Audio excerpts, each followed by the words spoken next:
Hello everyone, it's Suzanne Hart here, and today I'd like to talk to you about time. I believe that time is probably one of the most precious commodities we have. Once it's gone, you cannot get it back. And in keeping with that, about 10 years ago, I made a decision about how I was going to spend my time when it came to the people that were important in my life. And I came to that realization because I was busy being busy doing work, doing all the things that society kind of told me was important, but I wasn't really doing the things that were truly meaningful in terms of spending quality time with the people that were important in my life. So as I came to that realization, I made this decision that I was going to schedule quality time with the people that were important to me. Now, there's a difference between quantity and quality.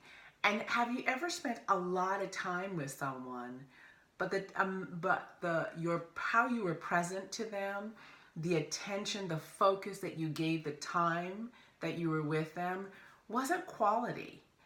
And as I started, really mulling this around for myself, I began to realize that quality was way more important than quantity. And what I mean by that is that if I was to give someone 100% attention, in other words, they got 100% of me, I was fully present in the time that I was with them, they would have more value on that than if I was with them often, but not ever really present, multitasking on my phone, so on and so forth. So in keeping with that, I made a few decisions with some of the people in my life. The first people were my parents, right? And I made this decision that every 90 days I would spend a weekend with them. And when I would go see them or they would come to see me, everything would turn off. In other words, I wouldn't work, I wouldn't be on my phone. I would really just be 100% present to them.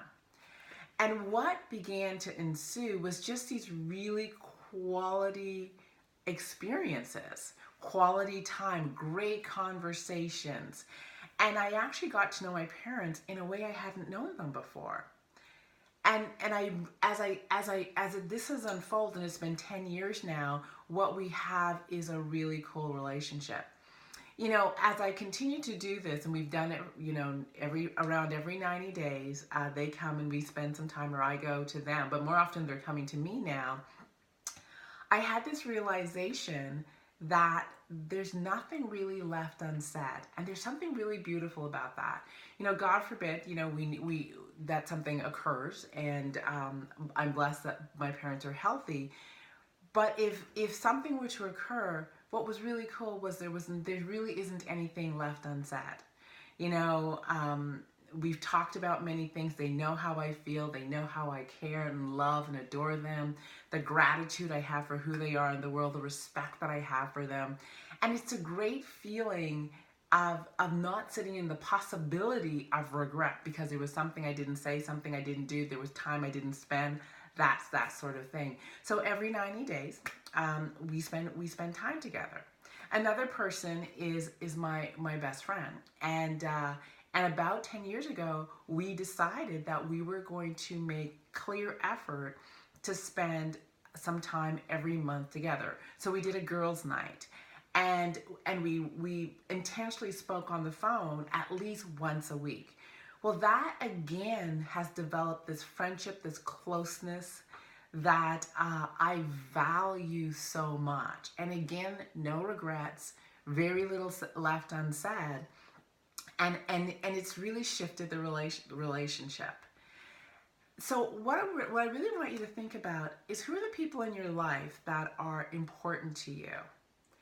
And if you had an opportunity to schedule time with them on a regular basis, and for some people it's once a week, for some people it's once a month, for some people it's once a quarter, whatever that is. And when you were with them, if you were to be 100% present, that means cell phones go off.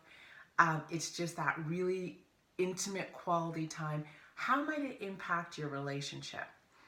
I know for myself, the friends that I do it with, and I have some clear friends that I do it with, I have clear family members that I do this with, it has shifted relatedness. It has shifted relationships. And I've really gotten to understand the value of time. Not only that it's going by, but what can happen for you when you pour in time. In other words, when you give people your time in a very clear way. Uh, I once had a conversation with a woman by the name of Grace Kehoe, and one of the things when you speak with Grace, she is 100% present, and in a conversation with her, you feel so heard, so cared for, so respected, because she gives you all of her, and that always stuck with me, and I wanted to be able to do that for the people that I cared about. I wanted to be present. So one of my commitments is, if you're out for dinner with me, my cell phone goes away. I don't use it. If we're spending girl time or family time, that the phone goes away and it's quality time. And I really do my best to honor that. And in doing so, it is amazing about what happens. When most people come to my house, we don't actually watch TV. It's a very rare thing. I don't have cable, but we don't watch television. And most people will say they have the best time, and they have the best time because we get into great conversations. We spend great time. So my ask for you is what are you doing with your time when it relates to the people that you cherish, care for, and adore? Because the last thing you want is regret, and time is not standing still, it is ticking by. And they say that, when most people are coming to the end of their life, it's not all the achievements that they really revel in. It's the experiences with the people that they care about. So that's my thought. It's all about time and where you're putting your time. Take care. Bye-bye.